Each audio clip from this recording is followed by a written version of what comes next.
Okay. I'm running a little late. I had some technical difficulties that I haven't encountered before on YouTube Live. So it took me a minute to figure out how to go live because the event I had scheduled was not working. Um, anyway, I think I am live both on Instagram and on YouTube. And so, welcome. For those of you who don't know me, my name is Allison Egidi. I'm a pediatric sleep coach located in Charlottesville, Virginia. I work with children of all ages all over the country. Well, I should say all over the world. And I founded my business, Sleep and Wellness Coach, back in 2016. So it will be 10 years in June. And every month since I founded Sleep and Wellness Coach, I come on live for a live sleep Q&A. I call it Nap Chat.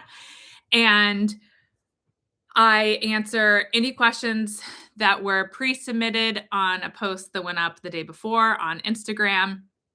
And then I'm also happy to take any live questions. So if you're joining me live, you can comment on this video with a question about your child's sleep, and happy to take those questions. One thing I always like to make sure everyone knows about, particularly if you are new to my Instagram page or my YouTube channel, is that I have a podcast called How Long Till Bedtime. You can find it anywhere you listen to podcasts. And we are a little over 4 years in, and we cover a lot of sleep topics on that podcast.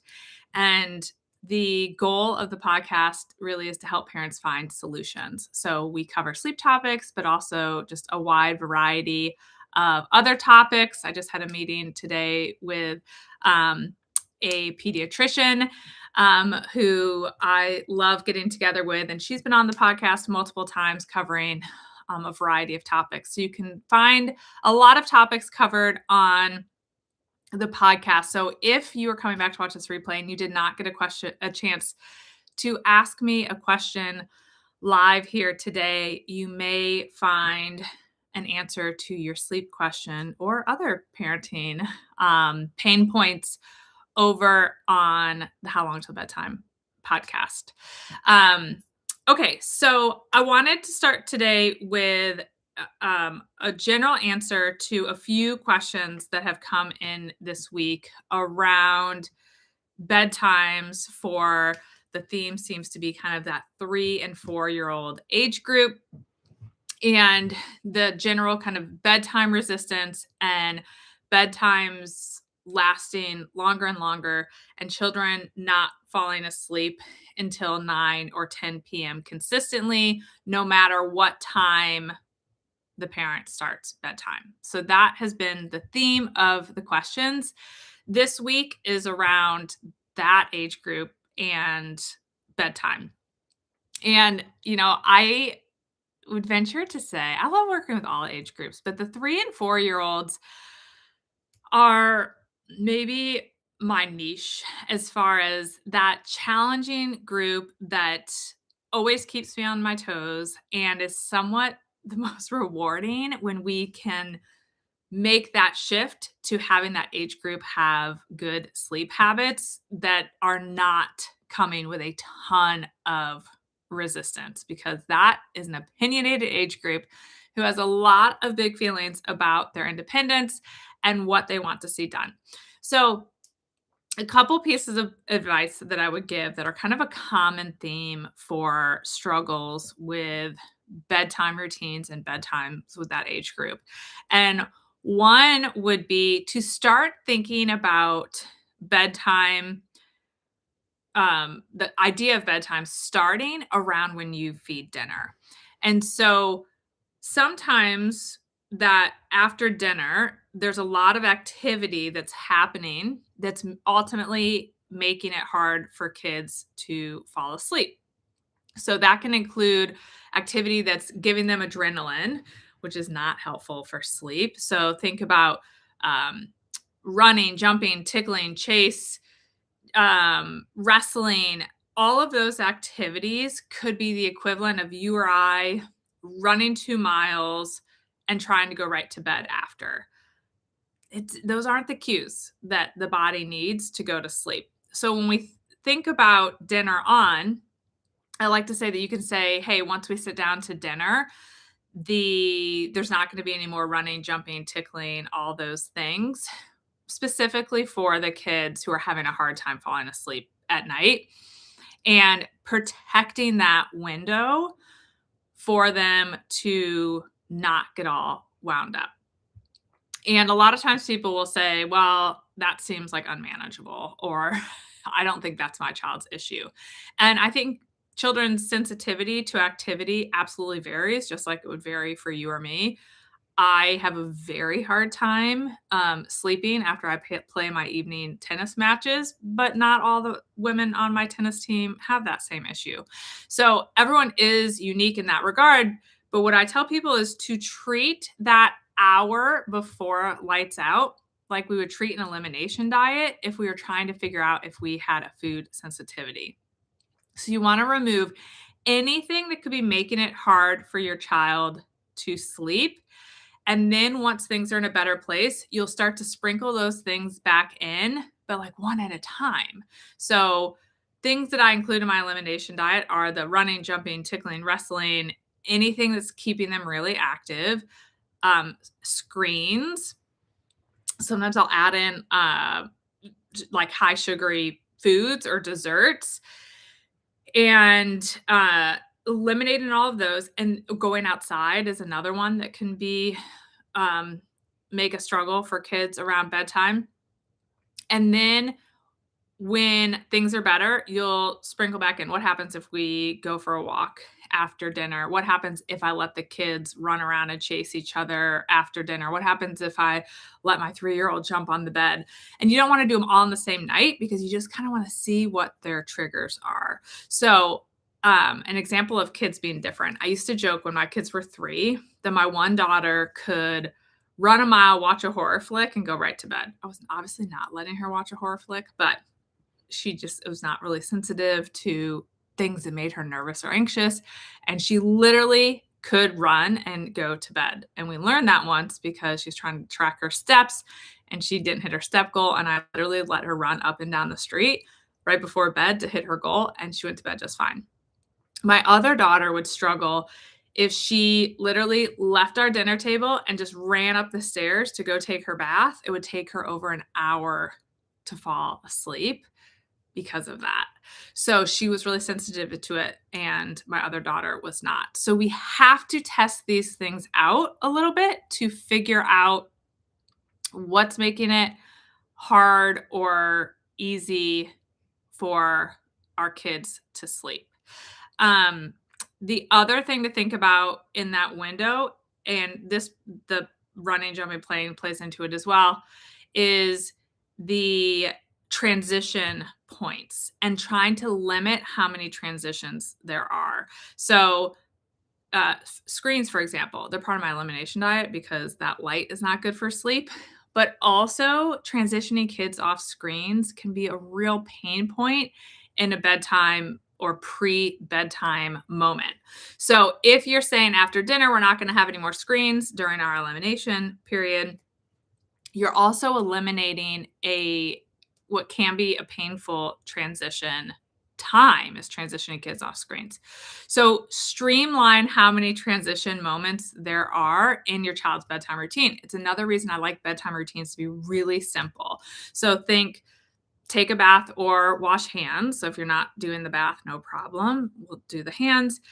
Put on PJs and brush our teeth. Read 3 books. Be consistent about the number. And get tucked in, sing a song, period, the end. Don't let them add in a bunch of other steps because all of those additional steps are more transition moments, and transitions are hard for a lot of kids. They're hard for adults as well, but they are very hard for some kids, and they just open the door for us to have more bedtime resistance if we have too many transition points. So be sure to be thoughtful about limiting transitions as well. And then the third piece of advice I would give is don't try to wait until your child seems really tired or looks tired or is yawning, because at that point they're probably overtired. And that means they've shifted into second wind mode. And now they're going to have that energy to resist you, even though they technically are tired, until they shift into crash mode, which then brings you to that 9 to 10 p.m. window, meaning they're so tired, they just don't have the energy to fight you anymore on it. So get ahead of that second wind and think about, I usually say as a starting point, trying to do lights out by 7. And the ultimate goal is for kids to be asleep within 5 to 20 minutes max. And so you're looking for that time where we turn off the lights and they're able to fall asleep more easily.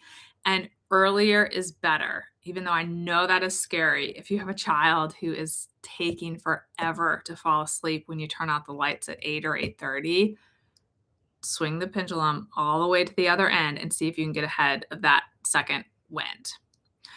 Okay. Let me double check that I don't have any other pre-submitted questions. If you're just hopping on and you have a question about your child's sleep, feel free to put it in the comments. I'm just going to look here to make sure I didn't miss any other pre-submitted questions. And I don't think I did. And I don't think we have any live questions. So that may be it today. If there aren't any live questions, I'm going to look and tell you guys when my next nap chat will be, which hard to believe that's going to be in 2026. Oh, hold on one second. Okay. Jordan said, should you cap a 5-6-month-old's nap at a certain time or let them sleep as long as they want? I would cap their naps. So at 5 to 6 months, I like to see a 3-nap schedule. And I like, I'm all for kind of set start times or anchor start times. And the fact that you're even asking this question is a good sign that you may have a child who's naturally inclined to nap well, and or your start times are spot on and it's allowing them to kind of fall into this deep, high quality sleep, which is opening the door to them potentially napping too long. So many people would be envious that you're even asking this question. I usually cap nap 1 at an hour and a half. For this age group, I cap nap 2 at 2 hours. And then I cap nap 3 at 5:15 cutoff, meaning they're up by 5:15, or if they've hit 4 hours of total sleep. That's kind of my average cutoff for this age group. Generally, for this age, I think most kids do best with somewhere between 3 and 4 hours of total day sleep. Now, that's kind of a big difference if you think about it when it comes to napping.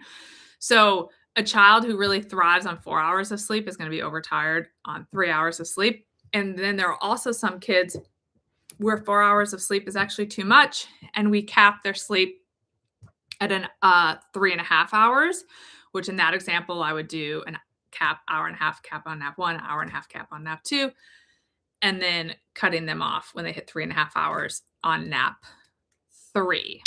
So you have to do a little experimenting to find out how much sleep is ideal for your child, but hopefully that helps as a starting point of thinking where you might cap their naps in order to set them up for a solid 11 to 12 hours of night sleep. So I love when you ask that question. Leads me to believe you have a good napper, which is fantastic.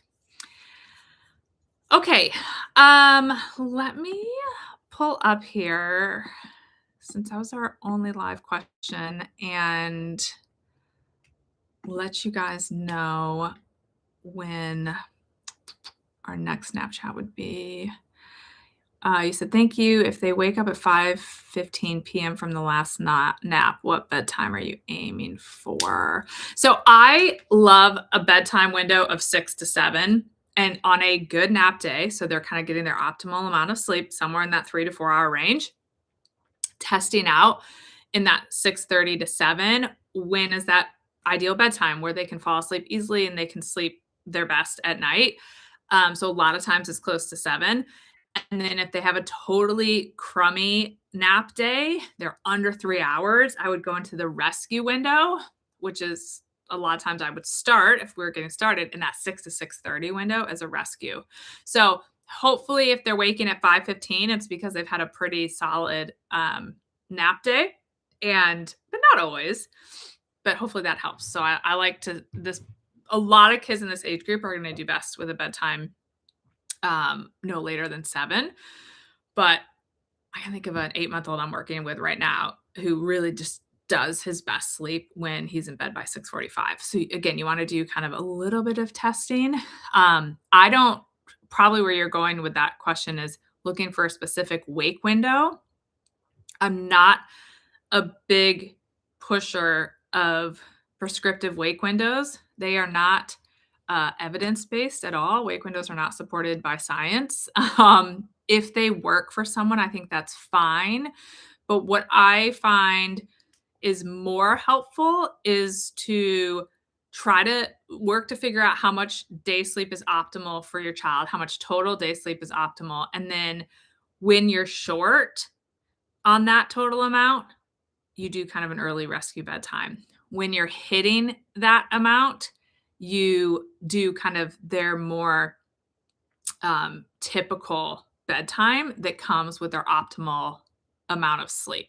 So hopefully that makes sense. So that's why I'd say if your little one had a crummy nap day and happened to be waking at 5:15, I might still be saying, "Great, you're going 6 to 6:30 bedtime," even though they won't have been up long, but they didn't get enough day sleep. So they're going to be ready to go to bed. And the rescue bedtime is powerful because it allows kids to make up for missed daytime sleep. So they can make up for 30 to 60 minutes where they were short on their daytime sleep on the front end of bedtime. Okay. It'll get I love the handles. I never know what they're supposed to be.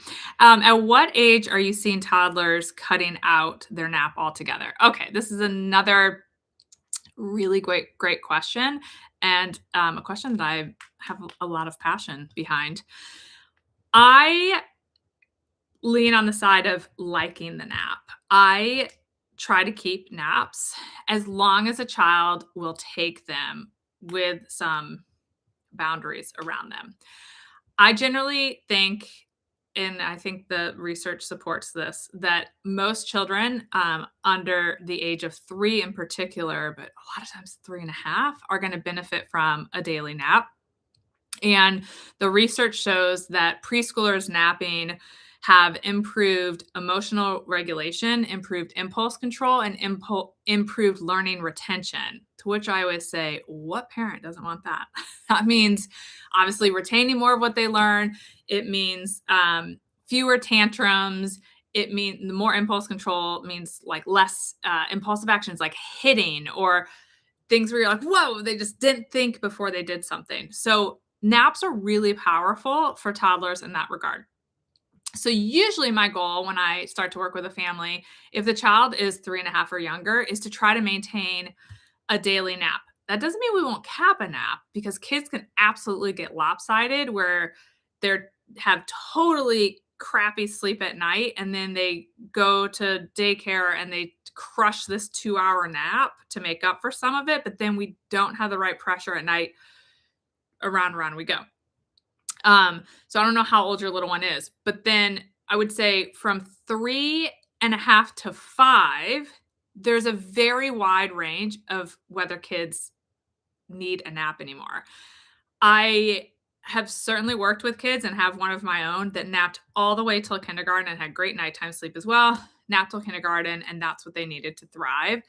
And I also work with kids, and I have one of my own that by the time they're 3.5, they do not take any more naps. And so there's just a really wide range, I find, between 3.5 and 5 with kids who need a nap versus don't need a nap. You said yours will be 4 in February. She naps at daycare, but not at home. Okay, so this brings me to another interesting point around how the transition from napping should go. I don't like to see the transition from napping being a light switch, meaning one day you had this child who naps 7 days a week, and then the light switch goes off and your child no longer naps. I don't love that transition. I don't think it's ideal for most kids.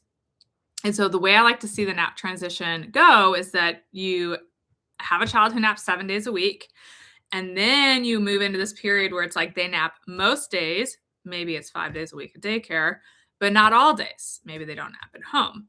And then the next transition is they're napping maybe half the time. So maybe they go to daycare and they don't nap on Monday and Tuesday because they come in well rested from the weekend, but they do by the end of the week, they are taking a nap.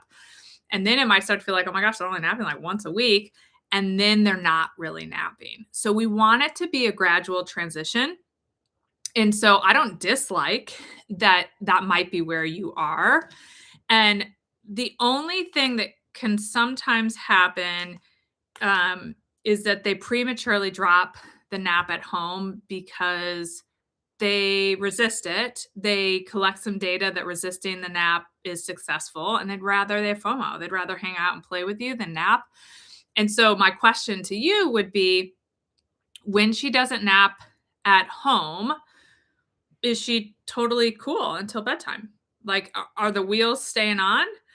If the answer is the wheels are falling off between 4 and 6 p.m., she's grumpy, she's struggling, then I'd say, well, she probably needs a nap, and we'd want to work to help her have that nap on the weekends. But if you're like, no, she's tugging right along, she's having a great day, she makes it all the way to bedtime, and fine if she's like ready at bedtime to go to bed, that's fine. But the wheels have not come off, then I'd say, great, she's probably in that phase where she doesn't always need a bedtime. The other thing that you could think about, if it's like, well, when she naps at school, we have this really hard time at night, would be if that's the case, I wouldn't be letting her nap 2 hours at school. I might be saying, hey, can you cap her at 1 hour of sleep? But I generally fall into the camp, if they're falling asleep at school, that's probably because they need the nap, and they either need the nap because school takes a lot out of us, mentally and physically, or they are needing to nap at school because of that, and maybe she's not getting enough night's sleep at home. So ideally, to have her totally drop the nap at school, we want to make sure she's getting plenty of night sleep, and that even when they offer that rest time, she just wouldn't fall asleep because she's so well rested and she doesn't, quote, need the nap anymore.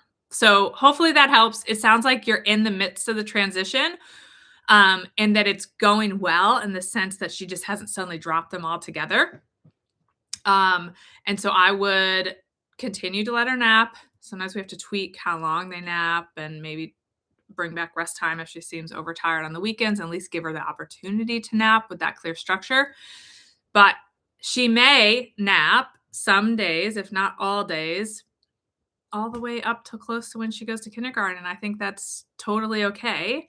And you might find that as she transitions away from the nap, she might be someone who needs more sleep at night than some of her peer group. So she may need to have an earlier bedtime to get more sleep at night. So hopefully that helps a little bit. Okay. So,